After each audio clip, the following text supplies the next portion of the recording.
En este vídeo repasaremos la historia de la antigua civilización romana, pasando por cada una de sus etapas. Según la mitología, Roma fue fundada por los gemelos Rómulo y Remo, que serían amamantados por una loba y, al crecer, Rómulo mataría a Remo y fundando así Roma. Según los historiadores, la ciudad de Roma surgiría de los asentamientos de tribus latinas, sabinas y etruscas, situándose los primeros habitantes de Roma en las 7 colinas: Celio, Campidoglio, Esquilino, Viminale, Quirinale, Palatina y Aventina, en la confluencia entre el río Tíber y la Vía Salaria, siendo la fecha de la fundación el año 753 a.C.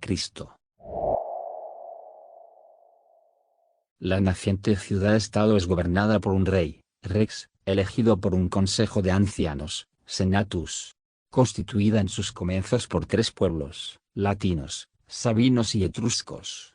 Los 7 reyes míticos o semimíticos son, en orden cronológico, Rómulo, Numa Pompilio, Tulo Hostilio, Anco Marcio, Lucio Tarquinio Prisco, Servio Tulio y Tarquinio el Soberbio. Bajo los primeros 4 reyes, latinos y sabinos, la economía romana fue agrícola, basada en el cultivo de las tierras y el pastoreo.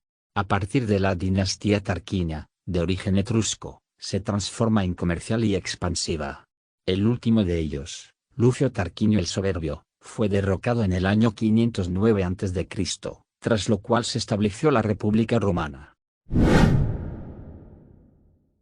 La República fue establecida el año 509 a.C., según los últimos escritos de Tito Livio, cuando el rey fue desterrado, y un sistema de cónsules fue colocado en su lugar. Los cónsules, al principio patricios pero más tarde plebeyos también, eran oficiales electos que ejercían la autoridad ejecutiva, pero tuvieron que luchar contra el Senado romano, que creció en tamaño y poder con el establecimiento de la República. En este periodo se fraguarían sus instituciones más características: el Senado, las diversas magistraturas, y el ejército. Una nueva constitución estableció un conjunto de instituciones de control así como una clara separación de los poderes. Las primeras guerras de la República Romana fueron de expansión y defensa, en el sentido de defender la de las ciudades y naciones vecinas entre Roma y Cartago, fechado en 509 a.C. y conservado por el historiador griego Polibio. En los primeros años de la República, los romanos no solo mantuvieron varias posesiones en Lacio, sino que también intercedieron por los latinos. Todo indica que tal tratado representa un intento del nuevo régimen romano de lograr el reconocimiento y, al mismo tiempo, reafirmar la hegemonía romana en Lacio. Sin embargo, los latinos, aprovechando la fragilidad temporal de Roma, se unieron en torno a una liga latina renovada, en la que los romanos fueron excluidos. Esto pronto los conduciría a un conflicto que culminó en la batalla del lago Regilo en 499 o 496 a.C., en el que los latinos fueron derrotados.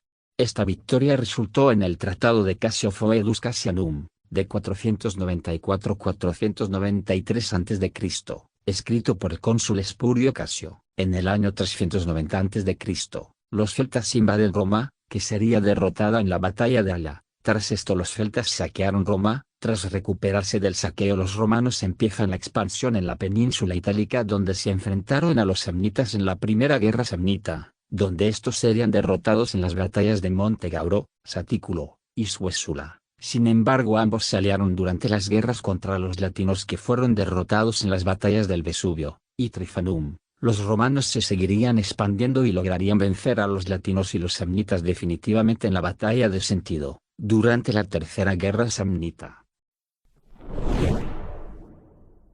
En el año 280 a.C., los romanos ya habían consolidado su hegemonía en el centro de Italia, y se empezaban a involucrar en los sucesos de la Magna Grecia, lo que los llevó a enfrentarse a la ciudad de Tarento, que salió derrotada en la batalla de Turios. Tarento acudió a ayuda de Pirro de Epiro, que desembarca en Roma, y los vence en la batalla de Heraclea. Pirro volvió a vencer a los romanos en Asculo. Entonces, Pirro decidió invadir Sicilia en el año 278 a.C., donde son derrotados con ayuda de Cartago. Pirro regresaría a Italia y sería derrotado en la batalla de Benemento. Pirro regresaría a Grecia, y Tarento caería en el 272 a.C.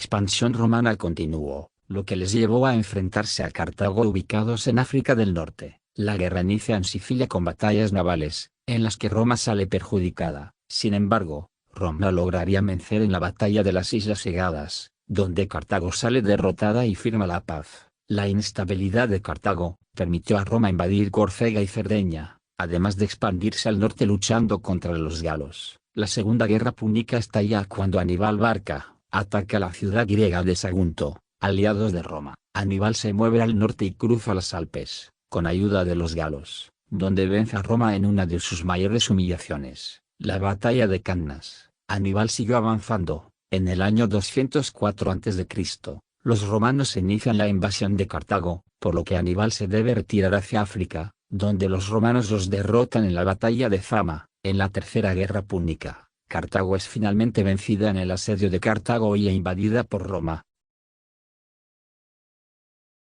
Con dos potencias fuera del tablero, Roma empezó la conquista de España, enfrentándose a los celtíberos y lusitanos. Roma empezaría a construir ciudades y demás cosas en territorio de España. Asimismo empezó a conquistar Macedonia, con quienes ya luchaba antes de Cartago. En el año 146 a.C., Corinto es asediada y la región conquistada. Roma tendría que afrontar las rebeliones y alzamiento como las llamadas guerras serviles, en la que una rebelión de esclavos puso en apuros a Roma, pero esta revuelta pudo ser aplastada. Roma sigue en expansión, librando guerras contra Jugurta, que los llevó a expandirse en África del Norte, y contra Mitríades, que después de varias guerras, sería vencido y Roma se establece en Asia Menor. Mientras Julio César conquista la Galia y Britania, estallan las guerras civiles en Roma. César es asesinado, Roma se expande en Egipto, y la situación se pone muy tensa. Además se ganan otro enemigo en Asia Menor, los partos.